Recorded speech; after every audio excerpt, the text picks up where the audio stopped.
Shalom a mis hermanos del grupo Yeshua HaMashiach Jai, y a mis hermanos de la Keilat, Torah.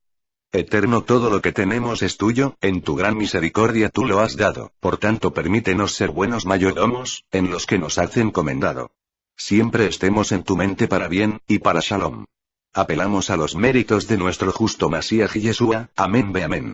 Hoy es viernes, 28 de julio, 2017. Sexto día, 5 de Av, 5777. Bienvenidos a esta Keilat virtual. Parashá de la semana. Parashá de Barim, palabras. Deuteronomio 1, 22. Haftará. Isaías 1, 27. Dichos de nuestro Rebbe Yeshua, código nazareno, código netzarita, Shofen Amalhudí, Obrit Hadashá. Marot Elohim, visiones de Elohim, Apocalipsis. 17. Recuerden que puede hacer cualquier exposición, resumen, pregunta, propuesta, etcétera. No está permitido cualquier comentario, ni video, ni foto, ni audio, ni nada, fuera de la parashá. Hacer caso omiso a estas reglas es una falta de respeto a todos los integrantes del grupo, por lo tanto tome el primer día de la semana para realizar estas preguntas. Sin embargo, puede hacérmela en privado. Por lo tanto, apliquemos la Halajá Ilhot, Talmud, Torah de Rambam 4:6. Tampoco se pregunta al instructor sobre un tema diferente, sino del tema que en ese momento se está estudiando. Agradezco su cooperación al respecto. Comentario diario de la parashá. En esta sección de la parashá de hoy vamos a analizar el comienzo del Sefer Marot Elohim. Los que han seguido mis comentarios anteriores podrán tener una visión de cómo voy a analizar los textos, donde lo que creo o supongo son descartados, ya que son la base para el error, y es lema característico del cristianismo que avala los dogmas trinitarios con analogías y suposiciones sin contexto. Como me dijo un hermano, analizar un texto sin su contexto es solo un pretexto. En los forjadores del cristianismo vimos un personaje interesante en este aspecto de analogía sin contextos. Su nombre era Orígenes, el cual creyó en la enseñanza alegórica de las escrituras y en la reconciliación entre la fe cristiana y la filosofía griega. Pero en una interpretación no alegórica sino textual de un pasaje de las escrituras que dice: hay quienes se hacen eunucos por causa del reino de los cielos. Orígenes, considerado un maestro, e interpretando literalmente lo que tenía que interpretar alegóricamente, se buscó un médico y se castró. Aun con esta reseña de error que le costó muy caro, Orígenes enseñaba y era buen orador, o sea que sus palabras eran muy convincentes, para la auditoría de la época. Favor leer Forjadores del cristianismo sobre este tema. Lo cierto es que Orígenes, de un sentido particular a la analogía trinitaria, dio las bases para que luego Agustín de Hipona declarara las analogías psicológicas de los textos. De esta manera, donde quieran que los cristianos ven tres, inmediatamente piensan en la Trinidad, donde quieran que ven tres aplican Trinidad, por analogía psicológica de este señor llamado Agustín de Hipona.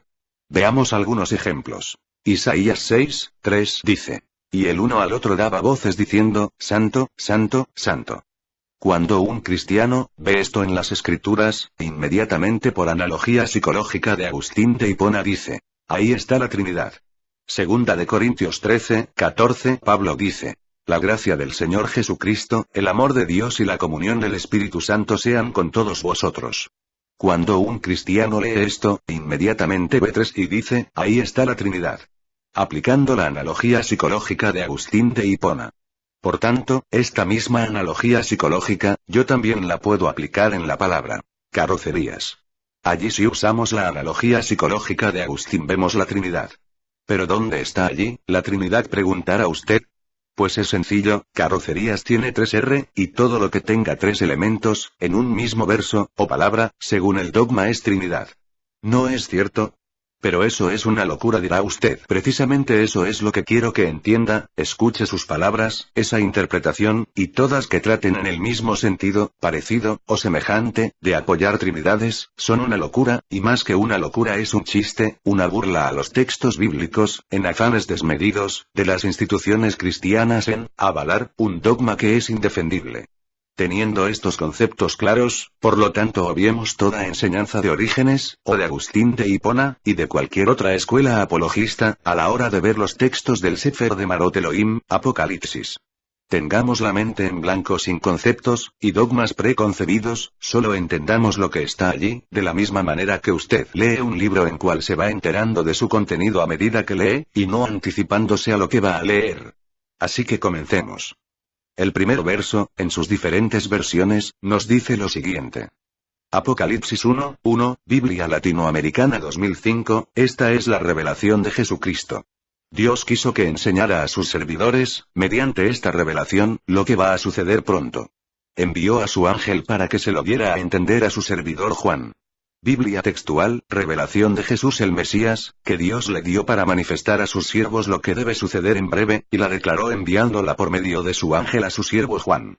Reina Valera 1960, la revelación de Jesucristo, que Dios le dio, para manifestar a sus siervos las cosas que deben suceder pronto. Y la declaró enviándola por medio de su ángel a su siervo Juan.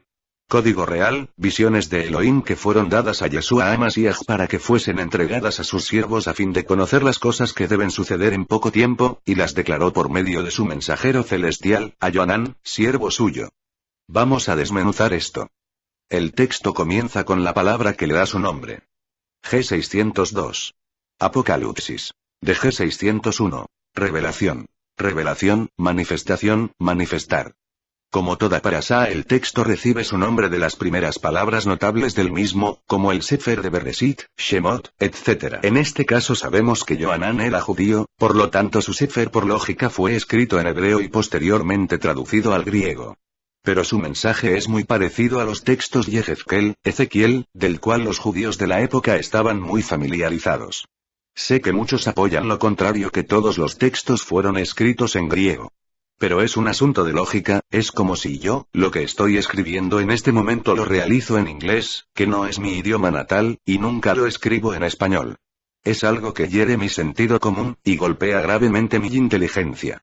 Por supuesto que lo lógico es que lo haga en español y posteriormente, si realmente genera un impacto, o popularidad, y quiere ser entendido por otras personas de otros idiomas, realice la adaptación del idioma, y las correcciones literarias a los dichos, y expresiones para que pueda hallar el sentido en otras culturas. Eso es lógico. No lo contrario. Pero igual tome usted su propia opinión al respecto. Por lo que la palabra en hebreo que llevaría este texto sería Idgalut, revelación, como lo antepone la traducción. Brit Sharasa 1999. 1:1 La Higalut de Rabinu Melech HaMashiach, que Elohim le dio, para manifestar a sus abdim las cosas que deben suceder presto. Y las declaró, enviándola por su Malaxa y Oxanan Suebed.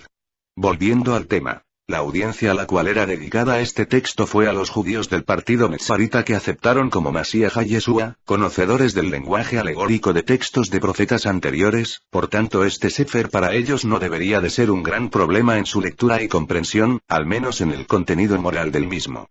En este primer pasaje tenemos estos detalles importantes que nunca debemos perder de vista, ya que en el cristianismo son olvidados, y es el grave problema del error de interpretación que tienen.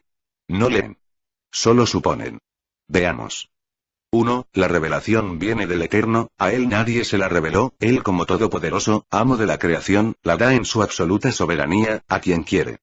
2. Yeshua se le da la responsabilidad de transmitirla a su Talmid. 3. El intermediario en este mensaje es un mensajero celestial, o sea un malaj.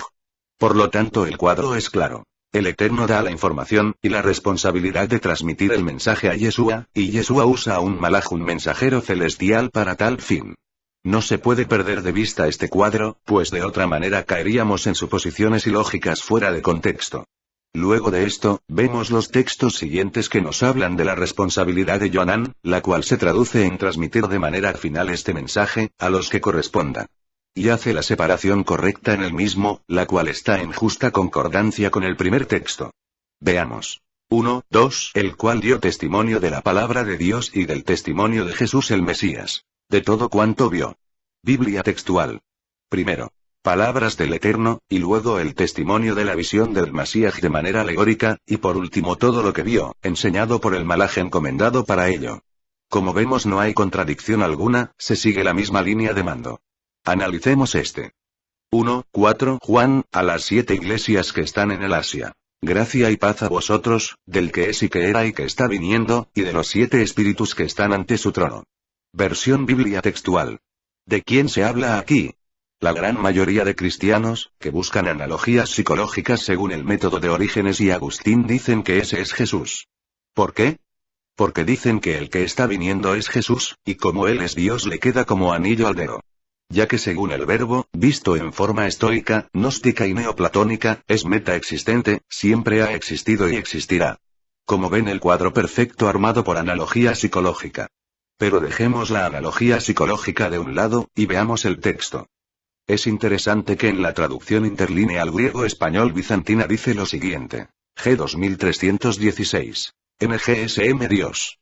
Como vemos, antepone la identificación de quien se está hablando, o sea del Eterno. G 2316. Seos. Deidad, específicamente, con G 3588, la divinidad suprema. Y ciertamente la traducción bizantina, también llamado mayoritario, tradicional, eclesiástico, constantinopolitano, o sirio, es uno de varios tipos textuales usados en la crítica textual para describir los caracteres textuales del griego de los manuscritos del Nuevo Testamento. Es la forma encontrada en la mayor parte de manuscritos sobrevivientes, aunque no en los más antiguos. El texto del Nuevo Testamento de la Iglesia Ortodoxa griega, la edición Patriarcado de Constantinopla de 1904, está basada en este tipo textual. Aunque varía considerablemente, también es la base del texto griego del texto recibido, o Textus Receptus, utilizado por la mayoría de las traducciones del Nuevo Testamento en lenguas vernáculas en la era de la Reforma. Las traducciones modernas principalmente usan las ediciones eclécticas que se ajustan con más frecuencia al tipo textual alejandrino. Como vemos, es un texto que ha sido base para muchas traducciones modernas. Pero el detalle es claro, nos habla del Eterno. ¿Y qué concordancia podemos tener de esto? Shemot, Éxodo 3, 14, respondió Elohim a Moisés. Yo soy el que soy. Y añadió. Así dirás a los hijos de Israel. Yo soy, me ha enviado a vosotros. Del hebreo. Erie. Aser. Erie. Igual seré el que seré. El texto griego tiene las siguientes palabras. G 3588. Jo. Incluye el femenino G, y el neutro to, en todas sus inflexiones. Artículo. El, la, lo, a veces suplido, otras veces no, en el español. Cosa, el, este, ese, quién, uno. Que aquí es usado como, es. También. G 2258. Gen. Imperfecto de G 1510. Yo, tú, etc., estaba, estabas, estábamos. Yo, era, estuviere, tú, eras, estuvieres, fui, fuimos. Aquí es usado para, era. Y G 2064. Erjomai. Venir o ir, en una gran variedad de aplicaciones, literalmente, figurativamente. Acercar, arribar, entrar, ir, llegar, pasar, redundar, salir, sobrevenir, venidero, venir. Ciertamente, dar un significado a esta oración necesariamente se debe haber recurrido a textos similares en el cual Shemot 3, 14 encaja perfectamente, por lo tanto no es de extrañar que el texto bizantino agregara a quien se está refiriendo la oración. Pero otro detalle que nos da a entender que se habla del Eterno es que el texto siguiente dice, Apocalipsis 1, 5, y de Jesús el Mesías, el testigo fiel, el primogénito de los muertos y el soberano de los reyes de la tierra. Al que nos ama y nos libertó de nuestros pecados con su sangre. O sea, y también de Yeshua HaMashiach, por separado, primero el Eterno y luego su Mashiach.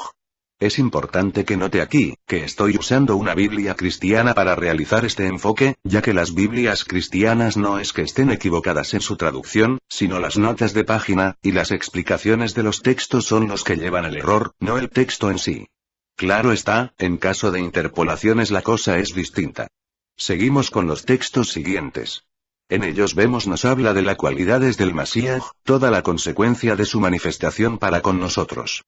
Y el texto 1, 8 vuelve a recalcar lo dicho en el verso 1, 4. Biblia textual, yo soy el Alfa y la Omega, dice el Señor Dios, el que es, y que era, y que está viniendo, el Todopoderoso. Si entendimos claramente lo que dice el verso 1, 4, vemos que no hay ningún tipo de conflicto, del uno con el otro, todo lo contrario, la supremacía del Eterno es evidente y tajante. Él es el único, no hay ni intermedios, ni parecidos, ni semejantes, ni semidioses, ni encarnaciones humanas que lo reemplace. La terminología del Alfa y el Omega, de la cual sabemos que originalmente diría, Alef y Taf, que son la primera y la última letra del abecedario hebreo. Se tradujo al griego como Alfa y Omega. No da entrada a nada más que usted quiere introducir allí, ni hijo, ni hermano, ni padre, ni madre, ni espíritu ni nada de nada. Ya que abarca todo en un todo. Abarcar el pasado, con el presente y el futuro en un solo plano presente, es algo imposible de explicar o concebir en nuestra mente finita. De esto el término cabalístico de Ein Sof, el cual el significado a nuestro español sería infinito, o sin límites, que es el aspecto más elevado, no siendo, en el sentido estricto de la palabra un ser, ya que, siendo autocontenido y autosuficiente, no puede ser limitado por la propia existencia, que limita a todos los seres. Por lo tanto no existe ninguna expresión o calificativo, ni nombre que determine en esencia al Shaddai. Todo lo que tenemos son títulos, atributos, o apelativos, como nombres a nuestro Kadosh Baruj Hu, el cual sea bendito por siempre jamás. Es lamentable que muchos caigan en determinaciones de un nombre propio, al Eterno, cuando en realidad no hay ningún nombre que pueda expresar su plenitud y deidad. Como vemos hermanos, en estos pocos versos todo lo que hemos sacado, y solo estamos hurgando en la superficie, de la manera más simple estos textos. Ya que si vamos a analizar más profundo, creo que hoy no me voy a parar de esta silla. Por lo que mañana seguiremos, si el Eterno lo permite, analizando de manera superficial los textos del Marot Elohim, visiones de Elohim, Apocalipsis, que corresponden con esta parasá. Devarim, palabras. Hazak, Hazak, Benit Hazek, sé fuerte, y nos fortaleceremos. Shalom Alejem.